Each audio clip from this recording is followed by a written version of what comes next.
Thank you. Mr. Chairman, I'm not exaggerating when I say that you have called before you 2 witnesses who pose a direct threat to people who oppose them. It's funny when people have to go through that. Exactly. This is unacceptable. I'm ready for it. I don't know if a lot of other people are. But just as it was unacceptable for Kevin McCarthy to provide 41,000 hours of sensitive security footage to a biased talking head in an effort to rewrite what happened on January 6th. This is a new Republican playbook, apparently. Risk American safety and security to score political points. The gentlelady's words should be struck. We do not accuse witnesses of threatening others. That is out of line and outside the rules of this committee. That, and I can have an You don't get to determine what's struck down. Well, you do get an opening statement, and it's and about, so let it's me about finish. over. The committee will suspend. We know this is because at the first hearing, the chairman claimed that big government and big tech colluded to shape and mold the narrative and suppress information and censor Americans. This is a false narrative. We're engaging in false narratives here, and we are going to tell the truth. I yield back.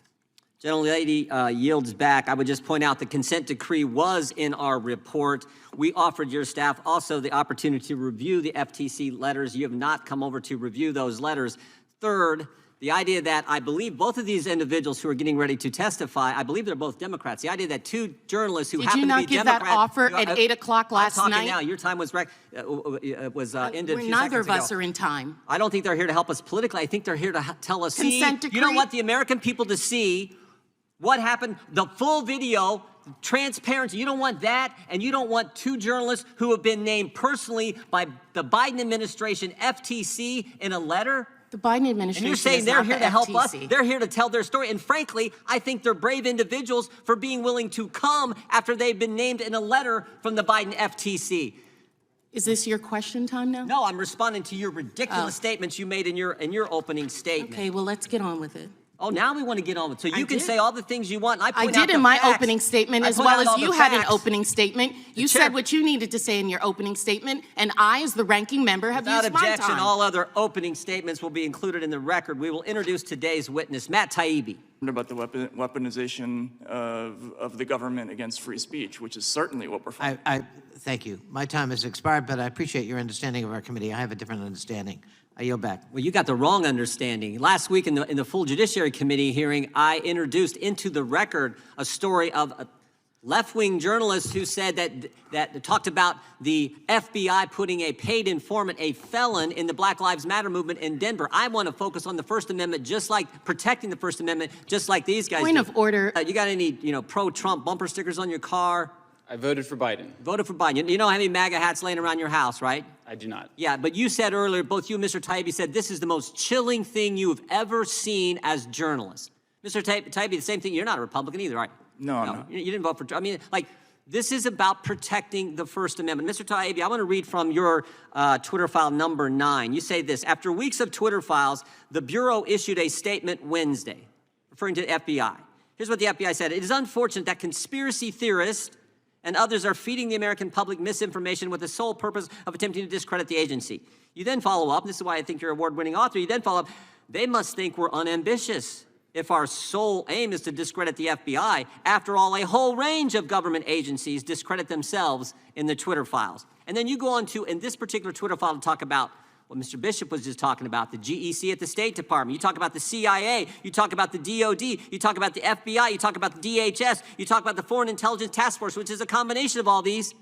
But there was one agency you didn't mention because you didn't know at the time. One agency, you had almost the whole alphabet, but you didn't mention one agency, the FTC. Because you know about them now. Yes, we You know do. about them now in an up-close and personal way. You didn't know then, but you do know now. December 2nd, as I said earlier, December 2nd, the first Twitter file comes out, Mr. Taibbi. And I think there are 5 others, including the ones from Mr. Schellenberger. December 13th, the very first letter that the FTC sends to Twitter after the Twitter files, 11 days after the first Twitter file. There have been 5 of them come out. The FTC's first demand in that first letter after the Twitter files come out is identify all journalists, I'm quoting, identify all journalists and other members of the media to whom Twitter worked with. You find that scary, Mr. Taibbi, that you got a federal government agency asking a private company, who in the press are you talking with? Yeah, I do find it scary. I think it's none of the government's business which journalists a private company talks to and why.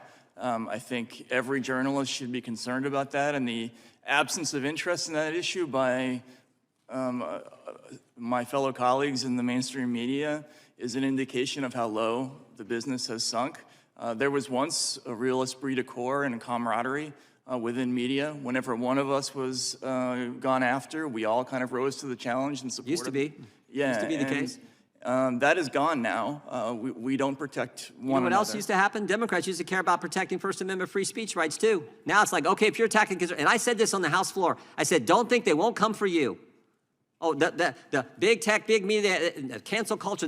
Here's what they said. Here's what she said in a letter where they ask about who these journalists, again, they named four journalists by name. You were two of the four. As I said before, I think it's frankly courageous and brave of you to show up today when you know the federal government's got an eye on you personally. Here's what they asked for in that letter. Any credentialing or background check Twitter has done on journalists. Now think about that. The federal government is saying, we want you to do a background check on members of the press. Freedom of the press mentioned in the First Amendment, and they're doing they want Twitter to do a background check on you before they can talk to you in America? The FTC, led by Lina Khan, who used to work for these guys, is asking that question? Now we know, now we all know why. You guys said at the outset, this is the most chilling